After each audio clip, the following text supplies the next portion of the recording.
I'm concerned that if part of our dealing with and teaching these kids about mental health is not also providing them real, genuine coping skills, real, genuine coping strategies for handling real world challenges, that we're going to put them out into a world that is a meritocracy, that is a got to get the product out the door, got to get the work done.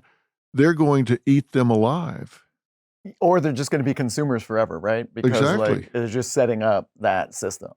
Yeah. And there are programs that do really a great job with that. Common Sense Media is digital literacy for young people of all ages and starts that program really young too. We use that program at our school because they do a great job.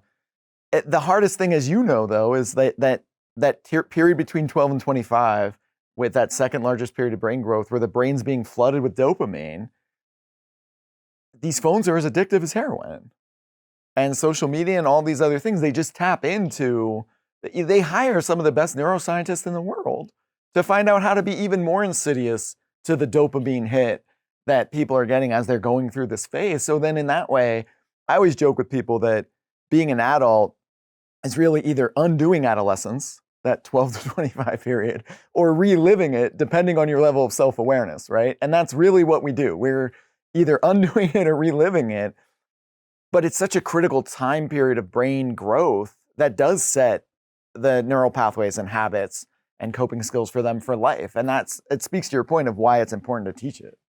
Yeah. And the problem is these phones, they're essentially a variable ratio reinforcement schedule, which is the most addictive and the most difficult to extinguish because they don't know. I just put up another picture. Maybe I'll get more likes. Maybe I'll do this. They don't know when they're going to get paid off. They just keep trying and trying and trying.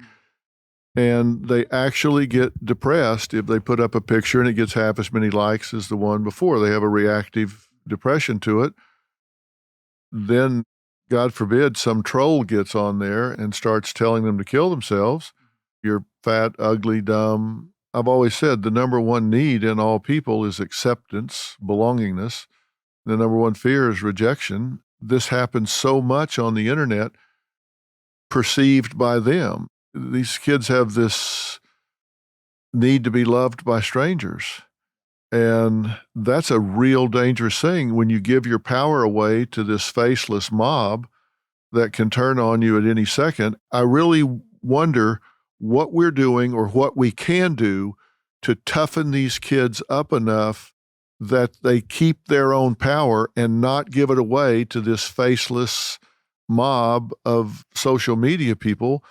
We call it social media. I really wonder if it's social needia, because I think they're so needy on there that they just become addicted to this reinforcement that can be so fickle. One thing that we do in the classroom, at least, is give them real actual scenarios that they're going to have to deal with and talk through how they can manage it differently and manage it better. I think a lot of times people think like school curriculum is just all these like lectures and, kind of talking down to people and stuff like that. I think the most effective thing I've seen with students is putting them in real situations. In one of the units we have when we talk about substance use, I'll break students into small groups. I'll walk around and be like, you've all been drinking at a party. This kid's passed out. You, the people who aren't passed out, need to discuss what you're going to do about it. And then we're going to talk about what your options are, because we have to move past this point of hoping that they're going to get these lessons or hoping that if they see a PowerPoint or a lecture, it's going to work. We have to start putting them in, hey, here's a situation. Here's what your friend's going through. Here's what you're going through. What are we actually going to do? And then to your point of making them tougher, giving them the exposure without them actually having to go through with it so that when they are in that situation, they're better prepared. Yeah, makes a huge difference. I love what you're talking about in small groups. We've had some experts that we've worked with on teaching kids about taking care of themselves safety-wise, and they teach them how to yell for help and do the different things. And they said the number one thing that made a difference in those kids actually being safe if someone tried to abduct them was if they role played it with their parents. They would tell them to yell, like, help, help, this is not my daddy, or fire, anything that made it distinctive. They were to drop to the ground and start kicking, do anything that made them hard to get a hold of. And unless and until the parents went out in the yard with them, tried to grab them and had them start screaming and kicking and dropping to the ground and rolling, that once they had done that 4 or 5 times, they didn't freeze up when it actually happened, that they have to actually role play it. Yeah. Well, I mean, the other thing it does too, if you think about the small group dynamic, it's also teaching other kids how to speak up and what to do in those situations too. Because the reality is, especially when it comes to social media, a lot of kids do face shame and embarrassment, so they may not share it with their friends. And then if they do share it with their friends and their friends don't actually know what to do, then okay, they're sharing it and someone's not even going to know what to say. It goes back to the conversation we were having about my students who are taking on talking people out of suicide or talking people down from suicide. If that person now gets a chance to talk about this and understand it, then someone else in their life is going to be like, hey, this isn't okay.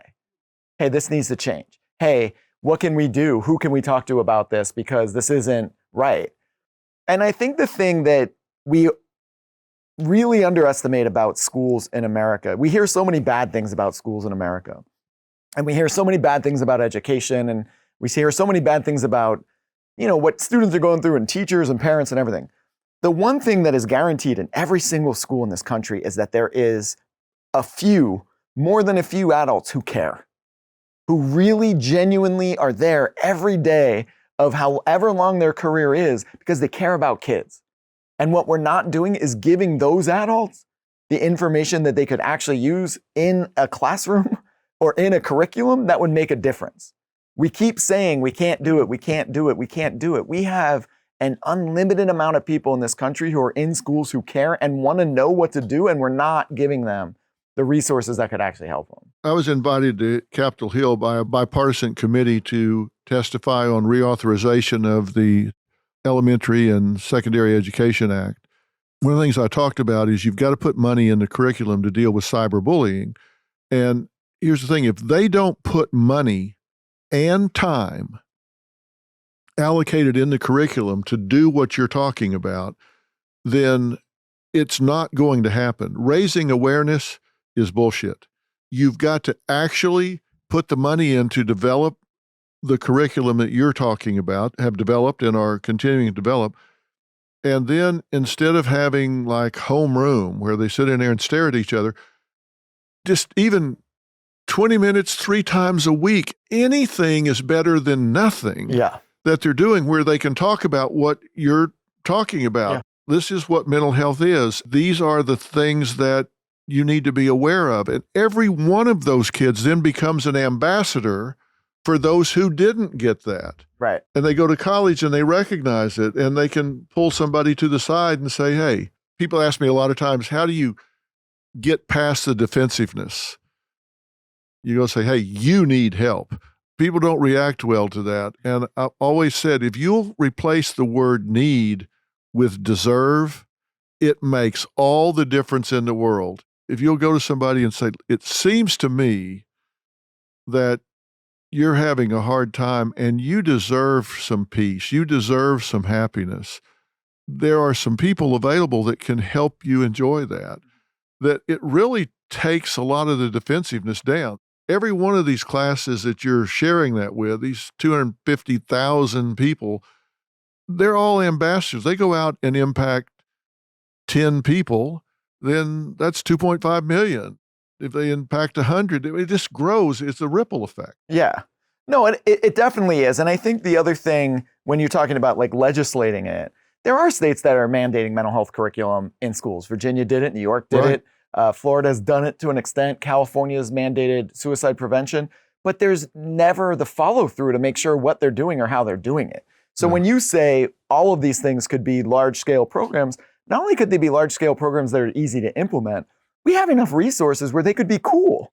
Exactly. Where you could use all of these, influencers and everyone else to make it a part of actual behavior change and talk about the realities of it and support people. And I often never see the follow through or the concerted effort on that.